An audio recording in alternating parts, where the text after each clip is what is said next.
ನಮ್ಮ ಬ್ಯಾಂಕ್ನಾಗ ಯಾಕೆ ತಗೊಳಂಗಿಲ್ಲ? ಬೇಡ. ನಮ್ಮ ಬ್ಯಾಂಕಿನಾಗ ನಾನಾ ಸಾಲ ತಗೊಂಡ್ರೆ ಇನ್ನೊಬ್ಬರ ಒಂದು ಯಾವುದೋ ಒಂದು ಸಂದರ್ಭದೊಳಗೆ ವೇದಿಕೆ ಮ್ಯಾಗ ಮಾತಾಡಕ ನನಗೆ ಹಕ್ಕು ಉಳಿದಿಲ್ಲ ಅಂತ ಹೇಳಿದೆ.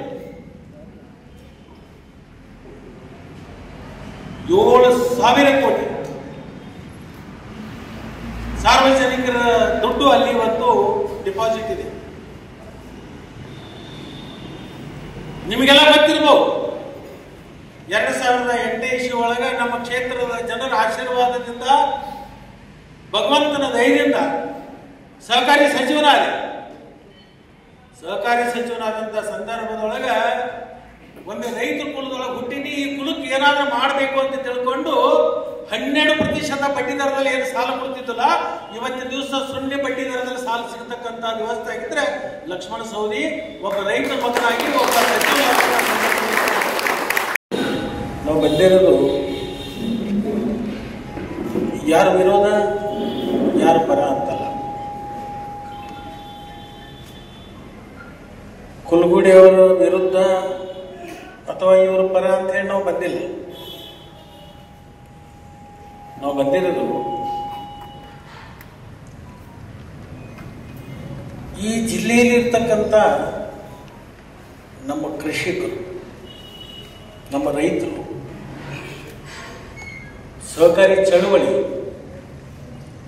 ಇದು ಉಳಿಬೇಕು ಅಂತಕ್ಕಂಥ ಒಂದು ಅಂತಃಕರಣವನ್ನು ಇಟ್ಕೊಂಡು ಇವತ್ತು ನಿಮ್ಮ ಮುಂದೆ ನಮ್ಮ ಒಂದು ಕಳಕಳಿಯ ಮನವಿಯನ್ನು ಮಾಡ್ಕೊಳ್ಳೋಕೆ ನಾವು ಬಂದಿದ್ದೀವಿ. ನೀವು ಇಲ್ಲಿ ಕೂತಿರ್ತಕ್ಕಂಥವರೆಲ್ಲರೂ ನ್ಯಾಯಾಧೀಶ,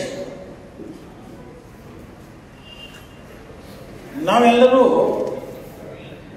ಕಕ್ಷಿದಾರರ ಪರವಾಗಿ ವಕಾಲತ್ ಹಾಕೊಂಡು ನಾವು ಬಂದಿದ್ದೀವಿ. ಅಮರಣ್ಣ ಬ್ಯಾರಿಸ್ಟರ್ ಕಲ್ತು ಬಂದವರು ಚೆನ್ನಾಗಿ ವಕಾಲತ್ ಹಾಕ್ತಾರೆ.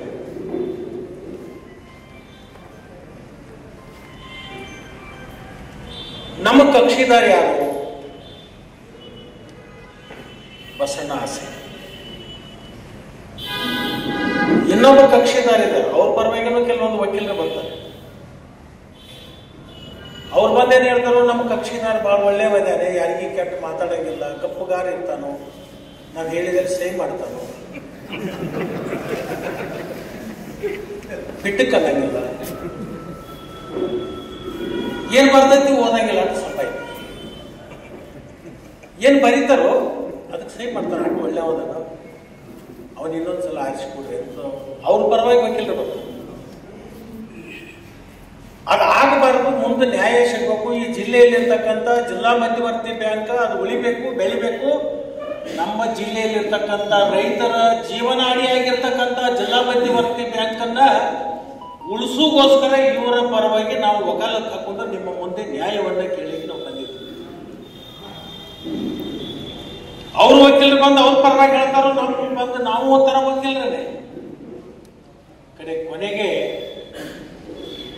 ಜಜ್ಮೆಂಟ್ ಕೊಡೋರು ಯಾರಪ್ಪ ಅಂತಂದ್ರೆ, ನ್ಯಾಯಾಧೀಶರು ಯಾರಂದ್ರೆ ಇಲ್ಲಿ ಕೂತಿರಲ್ಲ ನೀವು ನಮ್ಮ ಪರವಾಗಿ ಈ ಬ್ಯಾಂಕನ್ನ ಉಳಿಸೋಗೋಸ್ಕರ, ಈ ಬ್ಯಾಂಕನ್ನ ಮುಂದುವರಿಸೋಗೋಸ್ಕರ ಜಿಲ್ಲೆಯಲ್ಲಿರ್ತಕ್ಕಂಥ 9 ಲಕ್ಷ ರೈತ ಕುಟುಂಬಗಳನ್ನ ರಕ್ಷಣೆ ಮಾಡಲಿಕ್ಕಾಗಿ ನಿಮ್ಮ ನ್ಯಾಯಯುತವಾಗಿರ್ತಕ್ಕಂಥ ಮತದಾನವನ್ನ 19ನೇ ತಾರೀಕು ನಮ್ಮ ಕಕ್ಷಿದಾರರ ಪರವಾಗಿ ನೀವು ದಾನ ರೂಪದಲ್ಲಿ ಮತವನ್ನ ಕೊಡಬೇಕು ಅಂತ ಹೇಳಿ